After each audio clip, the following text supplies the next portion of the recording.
E estamos de volta com Chamada na Itatiaia. Hora e vez do Edson Costa, conversando com a ginecologista sobre reprodução assistida. Ô Edson, boa tarde. Ô Eduardo, boa tarde. Boa tarde, ouvintes do Chamada Geral no Sabadão. Estou aqui com um assunto que vai interessar aos casais e especialmente às mulheres. Estou com a doutora Luciana Calazans. Ela é ginecologista e especialista em reprodução assistida da Procriar. Boa tarde, doutora, tudo bem? Boa tarde, tudo ótimo. Prazer, viu? Igualmente. Vamos falar sobre os anticoncepcionais e também sobre a reprodução assistida. Você sabe, por exemplo, a diferença entre uma fertilização in vitro e uma inseminação artificial? E os métodos anticoncepcionais, você conhece bem eles? Pois bem, doutora, vamos começar falando pelo que eu acredito que deve ser o método anticoncepcional mais popular, que é o via oral, comprimidos. Qualquer mulher pode tomar? Bom, a pílula anticoncepcional tem que ser prescrita por um médico ginecologista, exatamente porque algumas mulheres não podem usar esses hormônios. E essa avaliação pode indicar qual é o melhor método para o caso da mulher? Sim, na verdade é feita uma avaliação da saúde daquela paciente, né? Se ela tem alguma doença, alguma coisa diferente para a gente poder entender quais os melhores métodos para aquela pessoa e, claro, uma decisão em conjunto com a mulher e com o casal dentro dos métodos de preferência deles que sejam métodos elegíveis para paciente. Doutora, no caso das pílulas, as pílulas elas não servem exclusivamente para evitar uma gravidez, né? Elas podem ter outras funções também, podem ajudar em outros sintomas. Pois é, e agora vamos conhecer os outros. Além da pílula, quais são os métodos contraceptivos mais populares? Olha, hoje em dia tem aumentado muito o uso dos DIUs, né, que são dispositivos intrauterinos, tanto os que têm hormônio, e no Brasil o que a gente tem comercialmente disponível é o DIU Mirena, que tem hormônio, e DIUs que não têm hormônio, como o de cobre ou de prata. Existem também alguns implantes, existe um implante subdérmico, existe um anel vaginal que libera hormônios, existe a ligadura, a vasectomia. Então, a gente conta com uma ampla rede de métodos contraceptivos para poder escolher o ideal para cada paciente individualmente. Ô, doutora, e os métodos contraceptivos, eles são sempre eficientes em 100% dos casos? 100% não, né? Os métodos contraceptivos disponíveis atualmente são muito eficazes. Se houver um uso correto, a chance de gravidez é realmente muito baixa, mas nenhum método é 100% seguro. E oferecem algum risco à saúde? Podem oferecer. Cada método tem que ser discutido individualmente, mas existem riscos para a saúde, principalmente para populações de risco aumentado para uma determinada condição. Então, quando a gente fala da pílula, por exemplo, que é um dos métodos mais populares e mais utilizados, pessoas que já tiveram trombose ou que têm um risco aumentado para trombose, mulheres que já tiveram câncer de mama, são pacientes que não devem usar a pílula com estrogênio e progesterona. Um assunto muito importante também dentro deste tema que nós estamos tratando.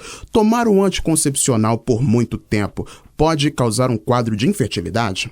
Não. Na verdade, essa é uma ótima pergunta, porque é uma dúvida muito comum e que a gente escuta muito, mas a pílula anticoncepcional não tem relação com a infertilidade. A partir do momento que a gente interrompe o uso da pílula, a mulher está apta a engravidar, né? No mês seguinte, ela já retoma a ovulação e pode ter uma gravidez. Que, inclusive, o esquecimento da pílula, 1 ou 2 dias de esquecimento, já pode levar a uma ovulação e uma gravidez. Então, a pílula é o que a gente chama de um método anticoncepcional reversível. Às vezes, essa pessoa já teria uma dificuldade, mas nunca tinha tentado engravidar, ou às vezes ela está numa idade que já tem uma fertilidade um pouco diminuída. Mas isso não é culpa da pílula, esse é um mito que a gente tem que conversar e esclarecer. Pois é, doutor, eu tive conversando com garotas, né, que são aí os alvos dos métodos contraceptivos, e algumas disseram que alguns medicamentos poderiam interromper o bom funcionamento de um método contraceptivo. Isso é verdade, doutora? É verdade, mas são raros os medicamentos que interferem com o uso da pílula anticoncepcional. Então, existem também mitos assim, que se tomar antibiótico corta o efeito da pílula. Isso não é verdade para a grande maioria dos antibióticos. Existe um antibiótico específico para tratar a tuberculose, que sim, pode diminuir a eficácia da pílula. Mas a grande maioria dos medicamentos mais comuns, a grande maioria dos anticoncepcionais, os analgésicos, antialérgicos, anti-inflamatórios, não vão interferir com o uso da pílula. Mas uma coisa que é muito importante a gente lembrar é que o uso de qualquer remédio deve ser feito apenas com orientação médica. E o médico deve ser informado se essa paciente usa pílula ou não, para ele poder orientar se existe alguma interferência na eficácia do método contraceptivo. Doutora, eu perguntei para algumas meninas que usam a pílula para, no caso de menstruação desregulada. É verdade isso? Para que serve? Qual é essa relação entre a pílula contraceptiva e menstruação desregulada? Quem tem ciclos irregulares pode se beneficiar do uso da pílula, né? A pílula ela vai levar a uma regularidade de um sangramento menstrual, na verdade sem corrigir a irregularidade da ovulação, né? A maioria das pessoas que tem um sangramento, tem a menstruação irregular é porque não está ovulando todo mês. E aí a gente tem que definir, essa pessoa ela quer ovular para engravidar ou ela quer apenas ter ciclos regulares e evitar a gravidez. Para quem quer evitar a gravidez, a pílula é um ótimo caminho. Vai regularizar a menstruação, essa paciente não vai ovular e ela vai evitar uma gestação. Então essa menstruação desregulada, ela pode significar um problema de saúde?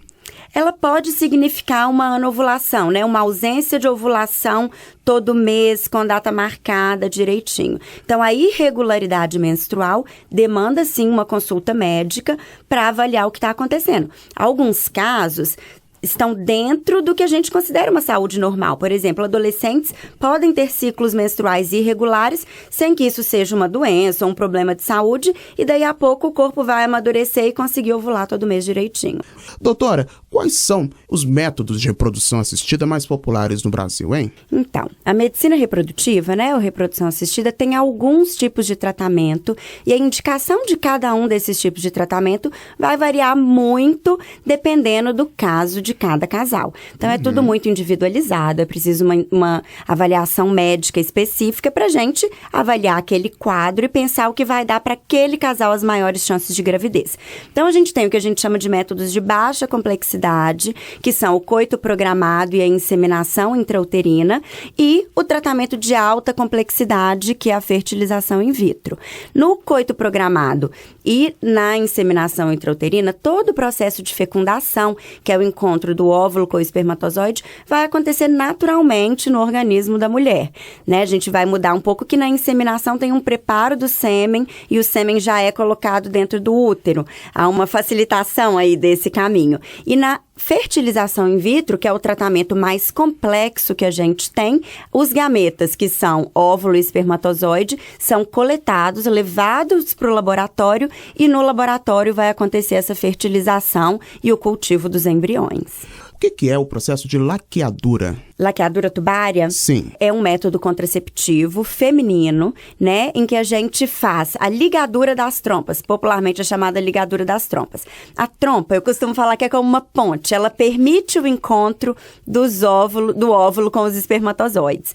Então, quando a gente não quer que esse encontro aconteça, a gente interrompe esse caminho. É como se a trompa fosse um tubinho bem fininho, a gente liga de um lado, liga do outro, corta ali aquela comunicação, o óvulo fica de um lado, o espermatozoide do outro e a gente não tem gravidez. E a mulher que fez laqueadura, ela consegue usar desses métodos de reprodução assistida? Por exemplo, como a fertilização in vitro? Consegue. A mulher que fez a laqueadura tubária, a laqueadura ela é considerada um método definitivo, tá? Mas existem algumas cirurgias, primeiramente, que podem tentar reverter essa ligadura, que tem taxas de sucesso baixa, mas existe esse caminho que é importante a gente falar disso também.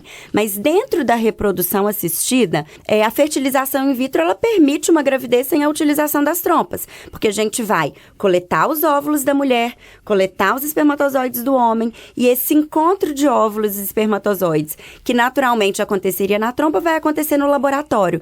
Então, para você que quer um dia bater um papo, conversar com a doutora Luciana Calazans, ela atende lá na Clínica Clínica Procriar. Qual que é o site lá para o pessoal conseguir entrar em contato, doutora Luciana? O nosso site é o www.procriar.com.br e lá você consegue encontrar mais informações sobre a clínica e sobre reprodução assistida. Doutora Luciana, tem alguma coisa essencial que você ainda não falou e que você gostaria de falar? Que é muito importante todo mundo ter em mente, ter muita consciência, é que a fertilidade está muito ligada à idade da mulher.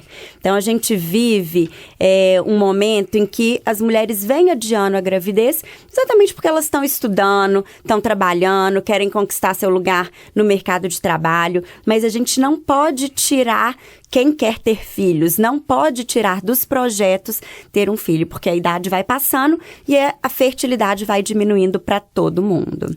Conversei com a doutora Luciana Calazans, ginecologista e especialista em reprodução assistida da Procriar. Foi um prazer, doutor. Obrigado por ter vindo. Igualmente, muito obrigada pelo convite. Eduardo, é isso.